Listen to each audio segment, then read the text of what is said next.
নমস্কার বন্ধুরা, আজকে আমাদের সাথে একজন পুরনো পেশেন্ট আছে। আপনার নাম কি? দীপেশ পাল। দীপেশ পাল। কতদিন আগে আপনার চোখ তৈরি করা হয়েছিল? 2-3 বছর আগে। আচ্ছা, তা আপনি 3 বছর ধরে এই চোখটা পড়ছেন।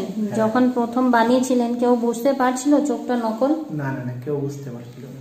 এই 3 বছরে আপনি কি মনে করলেন যে আর্টিফিশিয়াল আই লাগালে যে লাইফে কিছু চেঞ্জ হয়েছে? হ্যাঁ, অনেক চেঞ্জ হয়েছে। কি ধরনের? অনেক লোকের সামনা করতে হয়, অনেক কাজ করতে হয় আমাদের, সেই বিষয়ে আমাদের চলতে হয়। নিজেকে অনেক কিছু মনে হয়, ছোট না মনে হয়। আচ্ছা আচ্ছা, একটা কথা বলুন, আপনার চোখটা কবে নষ্ট হয়েছিল, কখন নষ্ট হয়েছিল, কিভাবে নষ্ট হয়েছিল?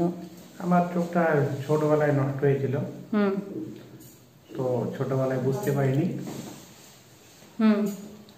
তো অনেক ডাক্তার দেখানোর পরে চোখটা নষ্ট হয়ে গেছিল। পরে আপনার ভিডিও দেখে এখানে আসা, এসে পরে আপনার। তার আগে কোনো চোখ পড়ছিলেন 3 বছর আগে? এটাই প্রথম চোখ। আপনি কমফোর্টেবল আছেন এটা? অনেকটা কমফোর্টেবল। রাত্রিরে পরে ঘুমান? হ্যাঁ, পরে ঘুমাই। আচ্ছা, বাড়িতে সবার পছন্দ হয়েছিল চোখ? হ্যাঁ, সবার পছন্দ হয়েছিল। আচ্ছা, আপনি অন্য পেশেন্ট যাদের এই ধরনের চোখ নেই তাদেরকে কি মেসেজ দিতে চান? আমি মেসেজ দিতে চাই, অবশ্যই আপনারা এখানে আসুক, আর্টিফিশিয়াল একটা চোখ বানিয়ে দেওয়ার। ওরাও অনেক ভালো থাকবে, অনেক লোকের সঙ্গে সামনা করতে লাগে।